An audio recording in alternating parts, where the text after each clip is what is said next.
Ingat ada guru bercerita, ulama berkata, kalau ada orang yang mendoakan orang tuanya sehari 5 kali, itu masih durhaka katanya. Ya. Kenapa? Kita coba baca ya, sama-sama ya. Rabbighfirli wa liwalidayya warhamhuma kama rabbayana shighara. Rabbighfir lana wa liwalidayya warhamhuma kama rabbayana shighara. Rabbighfir lana wa liwalidayya warhamhuma kama rabbayana shighara. Allahumma ighfir lana wa liwalidayya warhamhuma kama rabbayana shighara. Allahumma ighfir lana wa liwalidayya warhamhuma kama rabbayana shighara. Capek bu? Enggak. Sakit? Benjol gitu gara-gara baca tadi? Enggak ya. Keseleo? Samurat kambuh? Enggak ya. Tapi kita tahu ya, Masya Allah, khusus ibunda kita, kalau kata dokter, rasa paling sakit yang dialami oleh laki-laki itu paling kalau patah tulang. Tapi kalau seorang bunda, rasanya yang paling sakit adalah melahirkan. Pernah nanya ke orang medis, seberapa sakit sih melahirkan? Ini menurut beliau ya, melahirkan itu 27 kali lipat lebih sakit daripada patah tulang. Ya. Karena kalau sudah bicara ke orang tua mah, itu pintu surga yang paling tengah. Kalau kita bilang istilahnya pengen masuk surga, cara paling gampangnya apa kok? Tanya, punya orang tua nggak? Punya. Itu pintu yang paling gampang. Ya. Ke orang tua itu kita sudah nggak bisa ngebahas benar salah lagi. Kalau orang tua berkata, nah 1 tambah 1 itu 5, iya benar, udah jangan dibantah. Selagi bukan syariat Allah yang dilanggar, jangan dibantah, udah gitu aja. Ya. Di dalam ilmu fikih, kalau ada orang tua kita, tiba-tiba kita pulang ke rumah nih, brankas kita dibobol. Begitu ditelepon ternyata yang ambil orang tua kita. Itu anak nggak ada hak menagih sedikit pun kepada orang tuanya. Karena anak dan apa yang dimiliki si anak itu milik orang tuanya. Wallahi ibu, demi Allah. Ya. Kalau ada orang tua yang membuang anaknya dari bayi, dari kecil, dari lahir, suatu ketika anak itu dengan mandiri atas izin Allah dia jadi konglomerat, orang tua yang dulu membuangnya nagih, nah minta duit, ini kami orang tuamu. Menurut Islam, kasih jangan? Kasih. Kok ini anakku, ini orang tua udah buang saya kok. Dia ngebuang, itu urusan dengan Allah, kita nggak akan ditanya kelakuan dia.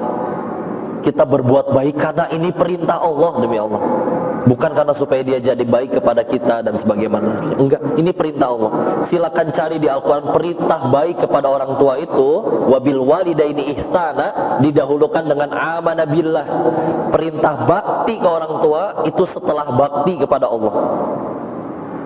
Selalu setelah Allah ke orang tua, Allah orang tua, Allah orang tua. Makanya mohon maaf, sunnah kepada Allah dibandingkan wajib kepada manusia. Contoh, ibu lagi sholat duha, ya nanti ya kalau misalkan keturunan kita ini, kita lagi sholat duha, lagi tasyahud akhir, ibu manggil, nah sini, batalin, berangkat langsung. Kalau sholat sunnah. Tapi kalau sholat wajib terus itu, karena wajib ke Allah dengan wajib ke manusia, dahulukan wajib ke Allah. Sunnah ke Allah dibandingkan wajib ke manusia, dahulukan wajib ke manusia. Ya, Masya Allah. Nah, seorang sahabat, ya Rasulullah, aku pengen ikut berperang, saya siap mati di medan perang ya Allah. Kamu punya orang tua nggak yang masih perlu pertolonganmu di rumah? Punya, wahai Rasulullah. Pulanglah, itu adalah jihadmu. Ya. Di hadis yang lain Rasulullah berkata, sungguh hina, sungguh hina, sungguh hina 3 kali.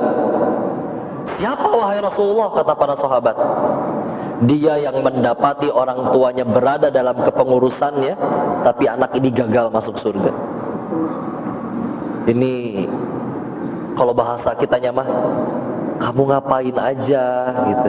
Saking orang tua itu pintu masuk surga yang paling gampang. Terus dari misalkan 7 anak, kamu yang dipilih untuk ibu kamu pengen tinggal sama kamu. Walaupun berat ngurusnya misalkan, tapi kita gagal masuk surga padahal udah dapat amalan itu. Kata Nabi, hina, hina, hina. Kamu ngapain aja sampai gagal masuk surga? Itu amalan pahala yang paling luar biasa. Ketahuilah demi Allah, satu dunia membencimu tapi orang tuamu ridho, surga masih bisa jadi milikmu. Ketahuilah satu dunia mencintaimu tapi orang tuamu pernah sakit dan belum memaafkanmu. Demi Allah tidak ada surga yang layak untuk engkau tempati. Ya, udah. Ada para penuntut ilmu itu ngakunya berilmu, ngakunya kiai, ke ibunya nyakitin, ngomongin naudzubillah. Karena salah satu izin ya, kalau dulu waktu pulang dari Thailand mencoba untuk bertobat kepada Allah, kasih tahu oleh guru harus sholat tuh nyampe nangis, sujud tuh sampai nangis, tahajud tuh sampai nangis.